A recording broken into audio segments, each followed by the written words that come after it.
इसे खत्म करना चाहते हैं तो आपने मुझे बताया कहीं यह खत्म हो गया है। लेकिन इस मोहब्बत के लिए लड़ने वाला मैं अकेला था। तुमने मुझ पर खुद कर्ज होने का इल्जाम लगाया।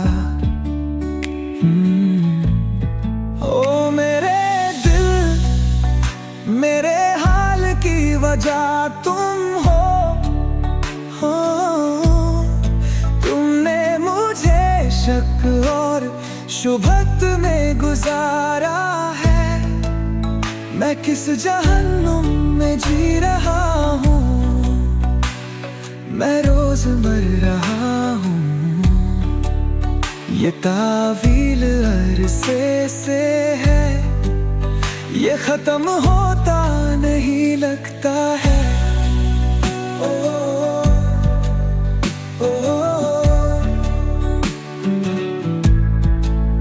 मुझे लगा था कि ये सब सच था।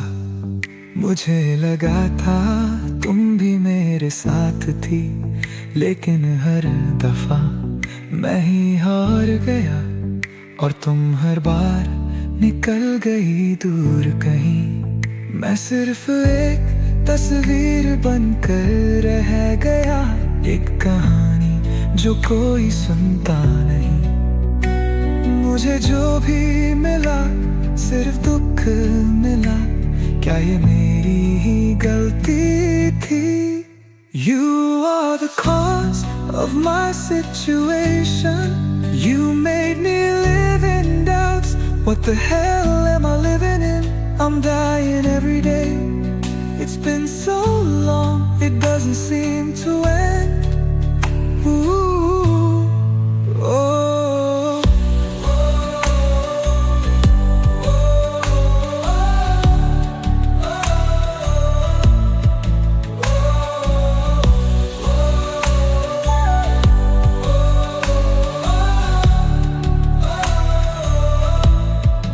तुम कभी वापस लौटोगी या सिर्फ यादें बाकी रहेंगी? मैंने हर मोड़ पर तुम्हें ढूंढा, लेकिन सिर्फ तन्हाई मिली। मेरी सांसें अब भी उठती गिरती हैं, लेकिन जिंदगी रुक गई है कहीं। मैं खुद को संभालता हूँ, पर दुख हर बार जीत जाता है। अगर